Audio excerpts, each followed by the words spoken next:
Tonight, intimidation and harassment online. They were threatening to stab him or shank him, as their words are. There was a hit put out on our dog, so we had to stop my son walking our dog. And then they threatened to burn the house down with the baby in it. Cracking down on the internet bullies. The whole concept of bullying through social networking sites is something that has really exploded in the last couple of years. It's a new issue, it's a developing issue, and it's one we do take seriously. Good evening and welcome to the Tonight programme. Latest figures show 1 in 3 young people is a victim of harassment, intimidation or bullying. Not as you might think in the school playground, but in their own homes through the internet. The increased use of social networking sites, emails and mobile technology has led to a growth in so-called cyber crimes, with more and more adults as well as children suffering online harassment. Now the Crown Prosecution Service has officially recognised the scale of the problem and is urging the courts to hand down tougher punishments.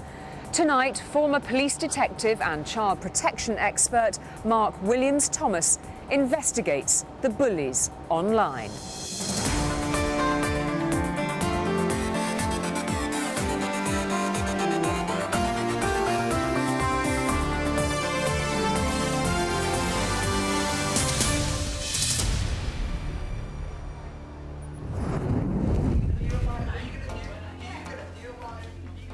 This is the most common perception of bullying, physical harassment and intimidation in school between the bully and the victim. Whilst this still goes on, things have changed. The real threat from the bully is not only in the playground anymore, but on computers and mobile phones. If a bully wants to make someone's life hell, they can threaten, harass and intimidate anonymously. And this is not just happening to children, but harassment can go on into adult life too, and the effects can be devastating. Online bullying is a growing epidemic and can affect all age groups, but it's not the same as normal bullying. New mobile and internet technology means there's no hiding place. The bully can gain access to you all day and every day. For years I've worked in child protection and know only too well the huge psychological damage bullying can have way into later life. Now cyberbullying poses an even greater risk to all of us. And one family in Blackpool know only too well the impact of online bullying. Lynn Jones's son Matthew was relentlessly tormented online by college and school bullies. He went on Facebook quite a lot, and his friends used that as a method of communication because he didn't go out a lot, but also so did the bullies. And whatever he did to try and ban them, they just came back from another computer under another name. He gave up in the end, he just couldn't get away from it. Anonymous bullies were messaging every day, telling him he was worthless and he should take his own life. He'd sob, sat in here, led in here, he wouldn't let us in to help him. He'd go in the shower, you could hear him sobbing there in the morning, really sobbing. And it got to the stage towards the end where he begged me to let him die. Because Matthew's bullies were online, they could taunt him day and night, an example of the devastating impact of cyberbullying. 15 years ago, you could go home and escape to the sanctuary of your own home. But now, they'll get a message on their phone, they'll log on when they get home onto the internet, they'll get emails, they'll go onto their social networking site profile and people have written stuff to them, sent them messages on their profile. Maybe there'll be a video about them. They might get a drop call on their mobile phone. They're being targeted in so many different ways. Aged just 17, Matthew took his own life, convinced the bullies were right. And it was only after he died that the family found emails and messages on his computer taunting him. In particular, there was 3 girls that were bullying him, goading him into killing himself, said he should because his life was worthless and he didn't deserve to live.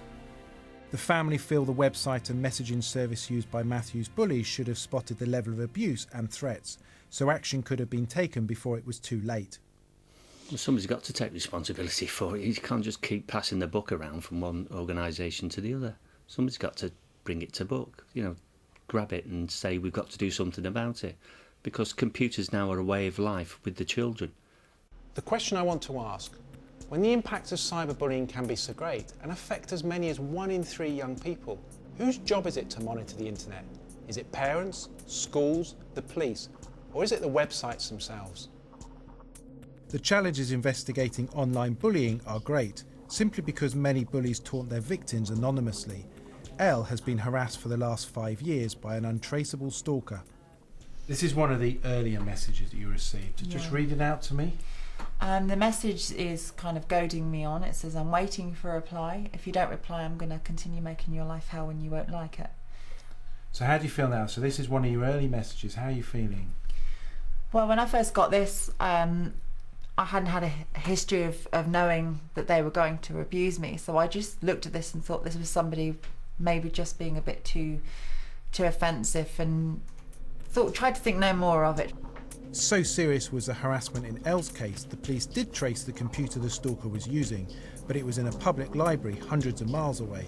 So the investigation ended, but the intimidation escalated. So you received this message. This is just after 9:30 in the morning. The fact is you need sorting out. Maybe not by me, maybe by a hitman who happens to be my best friend, and he'll do anything for me, and he might rearrange your features. Not knowing who the person is, I don't know where they live, I don't know how close they are. So turning the computer off at this point really didn't mean much to me. They could have been outside my house, and yeah, I did start to fear for my safety, yeah. The cyber stalker was sending up to 10 threatening emails a day and posting nasty comments on different websites, and often from public computers. It was quite a dark time in my life, and I kind of felt there was no support. There was no one there that could say, we're going to find this person, we're going to catch them. Like you do if you're abused in the street, you go to a police station, but you can't go anywhere on the internet if somebody sends you a threat. And I just felt very alone and very scared. Earlier this year, and after 5 years of harassment, Elle received a personal email from the female stalker, and it was a breakthrough. Now the police had the name, the stalker was arrested and later cautioned. I was really angry that she was only cautioned, because for 5 years this woman took over my life. I couldn't sleep because of it. I argued with people, I distanced myself from people, I stopped doing the work I love doing. It affected my life offline, whether I had the computer on or not. Under caution, the stalker carried on the harassment, so the police eventually issued a 3-year restraining order, and finally Elle's ordeal was over. Last month's announcement that the Crown Prosecution Service would treat harassment cases far more seriously, it's hoped in future cases like Elle's will lead to tougher sentences. The whole concept of bullying through social networking sites is something that has really exploded in the last couple of years. The police service has to wake up to the reality that this isn't going to go away, this problem is not going to go away. The police service need to, I suppose, realise that people are at risk on the internet. It doesn't have to be physical harm, sometimes it's real emotional and psychological harm. It's a new issue, it's a developing issue, and it's one we do take seriously.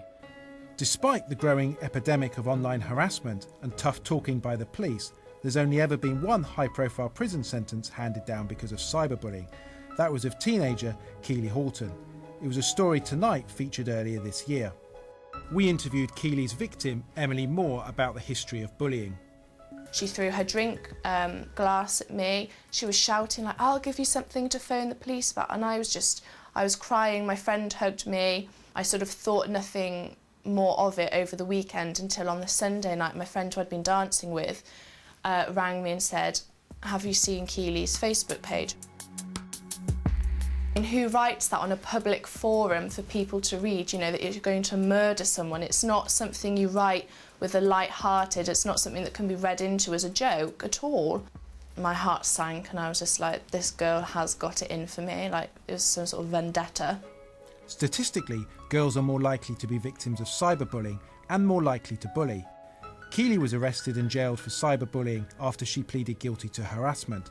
And tonight, KEELEY speaks for the first time on TV about why she did it. I didn't think she would take it how she took it, because people say it all the time, it's just a figure of speech.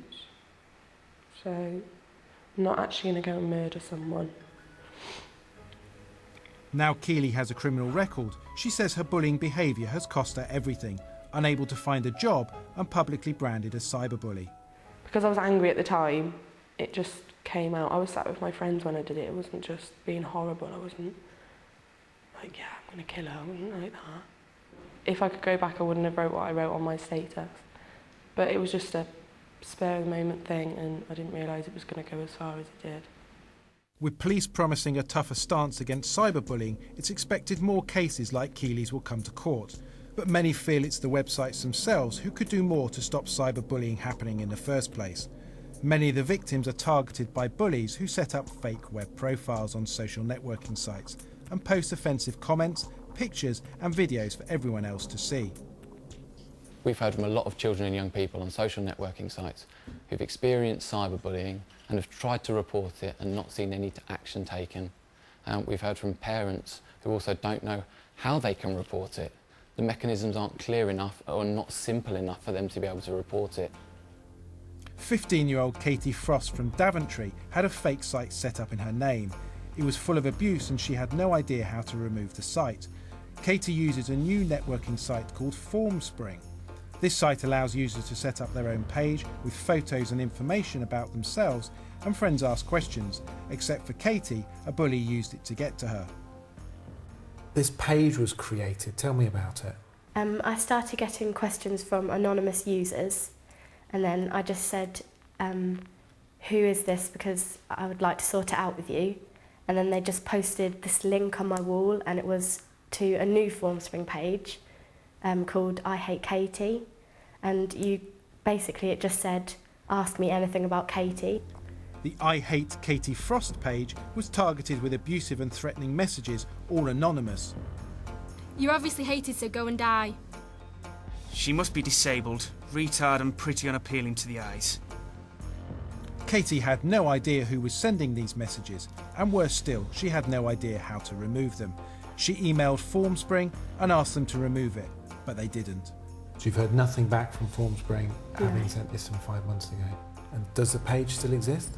It's still there. Katie is not alone. In fact, her friend, Jo Patterson, has also been targeted by online bullies using the same website, Formspring. Last year, Jo became openly bisexual, and that exposed him to months of online abuse. Why are you so ugly? I hate gays. Our gays from a different planet called Please Kill Us All. How did you feel about receiving these comments?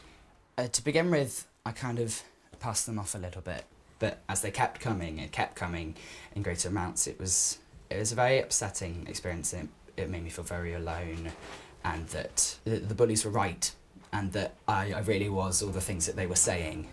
The bullies were able to use the Formspring website to abuse Jo, who, like many young people, kept it from his school and his parents. It made school a lot more difficult, kind of going in and knowing that all of the people that had said all of these things were in the school, and I was walking around with them. They could be people that I regard as friends. There's a growing concern that stories like Jo's and Katie's show how online harassment and intimidation can go on unchecked, without parents knowing and web companies slow to remove offensive comments. It was only after 5 months, and when Tonight contacted Formspring, that they removed the I Hate Katie Frost webpage. And for Jo, he suffered in silence, and abusive messages have been left online. Jo's mum Linda feels social networking sites should respond quicker to this type of bullying and remove any offensive material. Do you think social networking sites can do more? I think they need to take ownership of this and recognise that it's their responsibility as much as it is the responsibility of the parent, and that the parent plays a huge part as well. You need to make sure your kid is as safe online as you possibly can, but if you're taking revenue from this website, you've got to take the bad with the good. Tonight contacted the website Formspring, who say they have a support team who respond to concerns within 24 hours and say it's simple for users to change security settings to prevent anonymous questions. But anti-bullying charities believe social networking sites need to be far more proactive in dealing with cyberbullying. Social networking sites need to take responsibility if they are being reported to.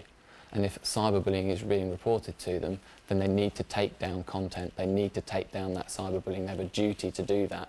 And we believe they could do that effectively and immediately within 6 hours. Tonight has uncovered other examples of social networking sites ignoring reports of intimidation and harassment.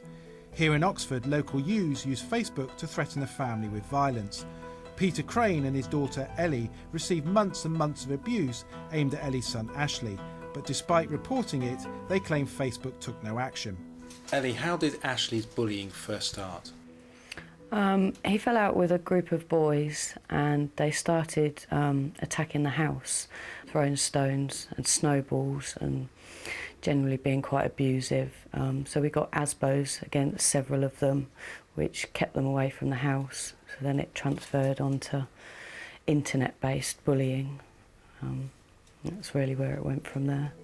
With police restraining orders stopping the bullies approaching the house, Facebook was used to further torment the family.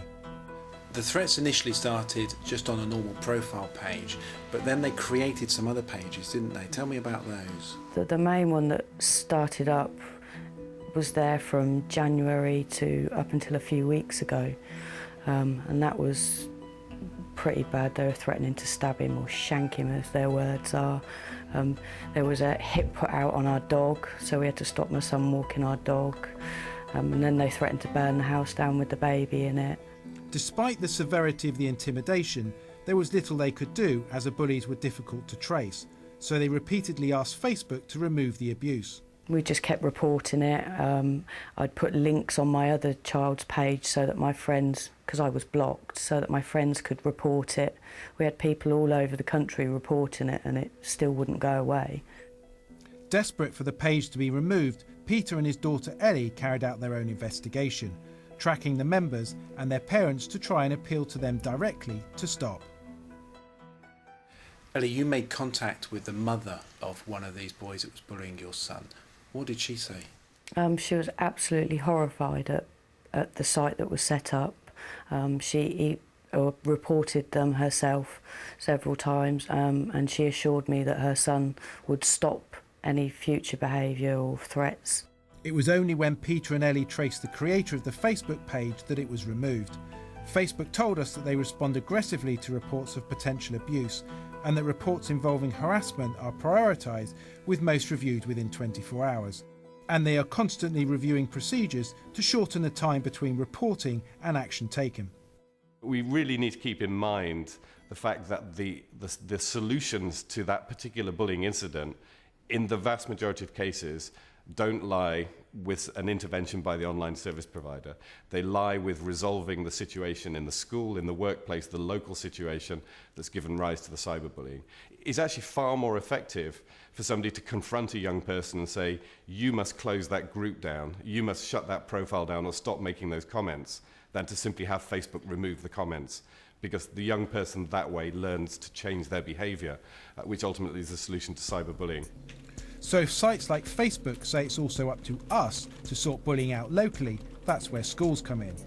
Every child in school has access to computers, and it's in school that the majority of bullying begins. I arranged to speak to a group of pupils at St Paul's Catholic College in Sunbury-on-Thames to hear from them the scale of cyberbullying. So David, tell me, have you had any personal experience or you're aware of anybody who's been cyberbullied? Yeah, I myself had a personal experience in Year 7. It was over MSN. I'd added someone that I thought was my friend, but I was obviously incorrect as he started to bully me over MSN. I've been a counsellor to someone who has been in that case. They were making horrendous comments about their family life and the situation they're in financially as well. I've had friends that have been cyberbullied and it's just escalated into things much worse, like getting death threats through texts. They just got her number off of other people and started sending her things like, if you come out, then we're going to get you. 4 of the 6 children here had some experience of cyberbullying, which is why St Paul's has invested in state-of-the-art anti-bullying computer software. Here, if any cyberbullying goes on, an email alert or text is sent straight to a member of staff. So Andrew, we're in the grounds of the school. We're going to mock up a situation whereby you're going to be the bully and you're going to email a child within the school. Yeah, so I've got a handheld computer here. What I've just prepared here is a dummy email to a dummy student account in the school. what basically happens is that it triggers something in the system, and then the system picks it up as it needs to alert us. And of course we're doing this on a handheld computer, but it could just as well be a child on a mobile phone with internet access in the grounds of the school. It can be someone from in the grounds of the school, outside, anyone that's using any kind of internet device that is sending something to any internal computer in our school, or whether the students are accessing the system remotely at home or anything like that. The system protects them throughout if they're using our school systems. When the email is sent to the school, the software captures it and teachers can take immediate action. We put this in some 3 years ago, and we saw right at the start that we would get quite a few of these violations which we'd need to speak to the students. We would now these days get a maximum of, say, 5 to 10 that we need to deal with in a week. Are you telling me that this system has reduced the amount of bullying that's taken place? I think it has massively, because the students know whether they use our school system, whether they log on in an IT room like this, or whether they log on to their email or virtual learning environment from home. We are tracking what they are doing every step of the way, and that's not there as a big brother kind of thing, but to assist them and to make sure that they're protected all the time. In the fight against cyberbullying, the head teacher of St Paul's says this technology is the only way to properly deal with the threat. I think 5 years ago, 10 years ago, software blocked bad things. So did it happen? Who knew? The software now captures what goes on so that we can sit down with the young person who's the victim and to support them and help them, with our counsellors, with our specialist support, just like we would with any victim of bullying, but also with the perpetrator, sit down with them and ask them and require them ultimately to take responsibility for what they've done. Schools Inspector at Ofsted told us they do not have specific evidence about the prevalence of cyberbullying, but schools are expected to deal with all types of bullying. But the people behind this particular software used at St Paul's believe schools are still ignoring the problem. So how many schools have your software? We have 2,500 schools, but out of a total of nearly 30,000 schools in the UK, that's quite a low number. One of the reasons that they don't take it up is because they won't put the people, and it's only one person, to look at the data and to get that reaction back from that data to be able to sort things out. So the fact that a school doesn't have this software isn't always a monetary issue. It's sometimes an issue of simply, if we don't know about it, we don't have to deal with it. Correct, absolutely. So they're burying their head in the sand and saying, we've got other issues on our plates, we know this is going on, but we're just going to ignore it, we're not going to use it. For me, if someone says I can't afford to have the right kind of security system on my ICT system, then get rid of the ICT system. It's as fundamental as that. To operate with this kind of technology, with this kind of power, within a school, in a controlled environment, it's got to be done safely. Next month, an Anti-Bullying Awareness Week aims to help parents and children recognise the threats of all types of bullying, including that online. And for the mother of Matthew Jones, who took his own life because of cyberbullying, the message is clear. I don't think anybody thinks that this sort of thing is going to happen to them and their children. And believe me, it can. We were just an ordinary family. Matthew was an ordinary young boy, and we never knew it was going on until it was too late. The Association of Chief Police Officers has urged victims of online stalking, harassment, intimidation or bullying to report it to the police, and has given an assurance that these offences will be taken seriously. Now, if you'd like more information on tonight's programme, please visit our website at itv.com/tonight. Until next week, though, good evening and thanks for watching.